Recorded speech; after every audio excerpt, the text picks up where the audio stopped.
Evening. Great to catch up with Mark Zeigler. We had Brian Dutcher in studio yesterday. Aztecs offseason underway in earnest.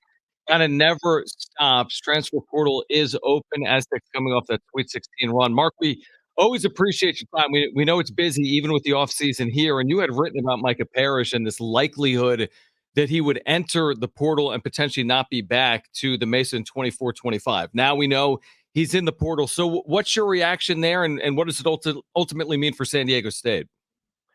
I'm not super surprised. I just think, and it has nothing, to do with Micah or the type of person he is or player. I just think sometimes programs and players kind of run their course, and it's just time to move on. And I think this was one of those examples. And maybe even, like Keyshawn Johnson last year, it was just, I think maybe in his mind, just kind of time to move on. And so I'm not surprised at all. And I know that the door is slightly ajar for him to come back, but I don't expect it. I think they'll part ways amicably, and we'll see different faces in his position next year. And we had Dutch on yesterday. We talked about the new NIL tournament. He was very positive about it. Is this thing going to happen, in your opinion, do you think? Well, they're all in. San Diego State is all in. I think you could probably garner that from his reaction, his words to it. The problem is you've got to get 7 other schools that are in. You got to get the sponsors lined up so it makes it worth their while. You've got to get TV. You got to get venues. And I think the biggest hurdle, my sense is, maybe not so much with San Diego State, but with other schools that have committed to an MTE, that it is a long-term commitment of many years. They've signed contracts, and it's very hard for them to get out of it. San Diego State is supposed to play an event in the Palm Springs area next year, but I don't get the sense, I don't know if contracts haven't been signed, but I don't think it's been finalized. A field hasn't been announced yet. And so I think it's probably easier to maneuver around that. Those other schools, I think, are still interested, but a lot of them are in MTEs. And so the question is, do you, with this NIL event, do you make it, MTE stands for multi-team event, and you only get to be in one per year in the non-conference. And so do you make it into just a bunch of games that isn't a multi-team event that only counts as one game on your schedule, but you get to play 3 or 4? Do you just make these individual games and not a tournament? And so that's kind of the talks, I think, going on behind the scenes, and it's probably take a few more weeks, maybe a couple more months to sort that out. Mark Zeigler with us right now. John and Jim, San Diego Sports 760. Mark, in covering the team, there's a bit of a fascination about Mun Guth, who redshirted this past year. Of course, a lot of fans haven't seen him yet because he didn't play. He has practice, as you and I know.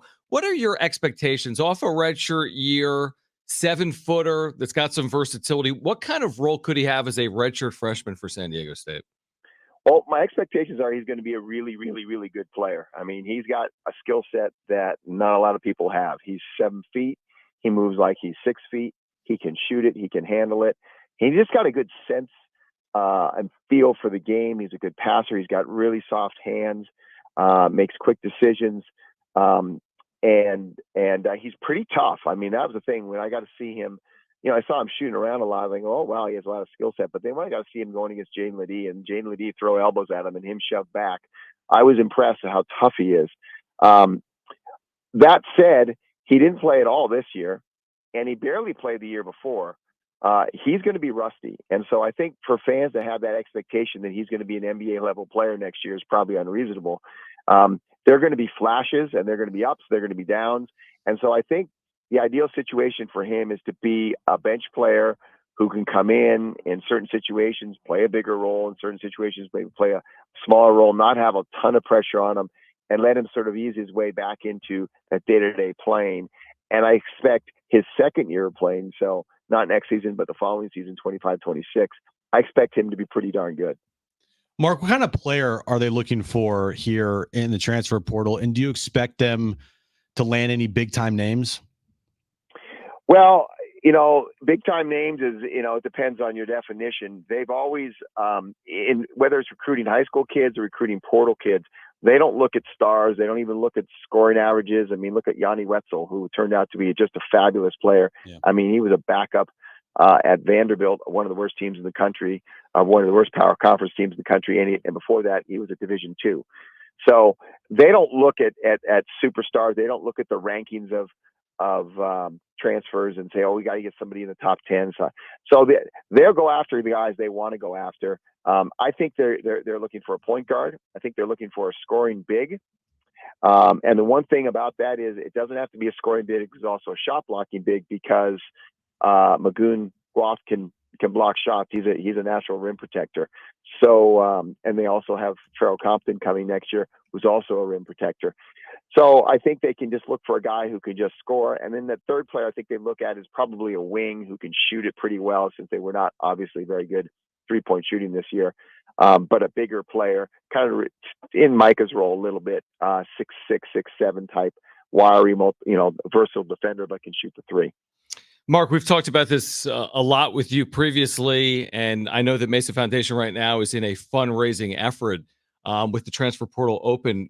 Do we have a feel right now for how the Mesa Foundation collective is doing with their NIL collective compared to maybe other programs in the Mountain West?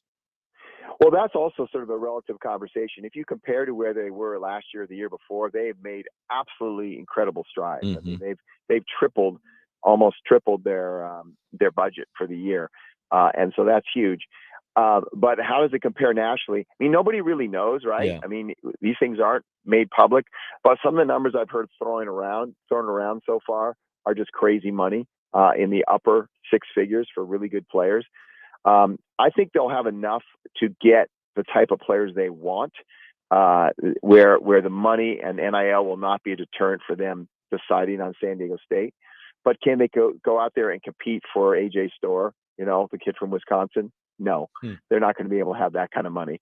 But do they need it? The way they've sort of built their program in the past, maybe not. I think one of the questions, obviously, that's still hanging out there is, does Lamont Butler come back? If he comes back, that's one less player you have to replace. He has his own NIL on the side, real NIL, that's sort of attached to his value in San Diego. If he stays, that's one less player that you have to go out and replace him with, maybe at a higher price. And so I think if they don't have Lamont Butler coming back, maybe they're going to need a little bit more money, and that's where this campaign really gets important. And so it's still kind of a moving target. Dutch with us yesterday mentioned that, searching for an assistant coach to replace Chris Acker is definitely high up on his list and something that isn't easy to do. Are there any names out there that you've heard of that could be potential candidates for that job left by Chris Acker here? There's a lot of names floating around, but nothing definitive right now. I know Dutch talked to 3 or 4 guys at the Final Four last week in Phoenix. And by the way, in terms of the NIL, one thing a lot of people don't realize is they were in a dead period from last Thursday until today, when it switches over, where they could not have on-campus visits or they could not go and visit a player. They could talk to them on the phone, but they had this dead period around the Final Four and then in the week afterwards to kind of give people a break. But with so he used that time to talk to assistant coaches. And I think the list is narrowed down to 3 or 4 candidates, and they'll get closer to hiring somebody. But it's guys all over the map. I mean, I know one person, and the one name that's popped up is Tim Shelton, former staffer, but former player as well at Colorado State this year. He's really made strides as a coach. But I've also heard that there's some sitting head coaches that are really interested. And that's going to be a more complicated discussion because they're going to be leaving as a head coach to come to be an assistant with the hope of maybe taking that lateral move and then making the jump to head coach, just like Chris Acker did, who they'd be replacing. But now, there's a lot of perks that come with being a head coach. There's a salary question. And so then that becomes more of a complicated discussion about salary and role and all that. So I think it might take, if those people are serious candidates, it's going to take a few weeks to settle on somebody. It'll be interesting to see how that plays out. Mark, I know you wrote about this yesterday. You wrote about officiating with the Mountain West moving forward and being tied to like a consortium with the Big Ten. But you also wrote about this idea that the Mountain West will at least broach the idea of looking at their conference schedule again. Is that fair to say? They went from 18 games, announced they'd go to 20 games. But then the selection committee said that they basically shouldn't be playing more conference games. So you look at the ACC potentially playing fewer conference games. So where does the Mountain West stand in terms of how many conference games they'll play next year? Well, right now they're at 20. It's approved. It's decided. And if nothing happens, basically in the spring meetings, which are here in a few weeks, they're going to play 20 next year. But what Gloria, I think, was saying is they're going to, I don't know, I think revisit might be too strong of a word, but they will have some discussions and some debrief about, okay, this is the feedback we got from the selection committee. They didn't agree with that feedback. They produced some statistics that they felt, refuted what Bubba Cunningham, who will be the chair of the selection committee next year, said to CBS, which is basically, they didn't play enough games out of their region in the non-conference, and there's some issues with their non-conference scheduling.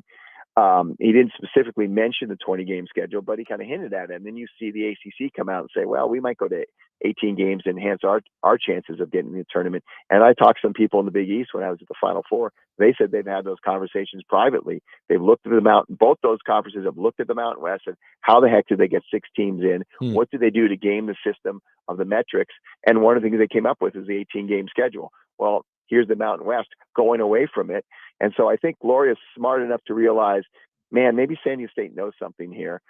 Maybe we need to look at this again. I don't think personally anything's going to happen, but the fact that they're discussing it may set it up for the following year. If things don't go well and it's a 2-bid league or a 3-bid league and they don't like their seeds again, maybe the following year they realize, okay, we got to go back to the 18-game schedule. San Diego State was right all along. Interesting. That makes sense, but it's almost like if it isn't broken, they've had 4 teams, 6 teams in the last 3 NCAA tournaments. I mean, that's 14 teams, an average of nearly 5 per year out of the Mountain West.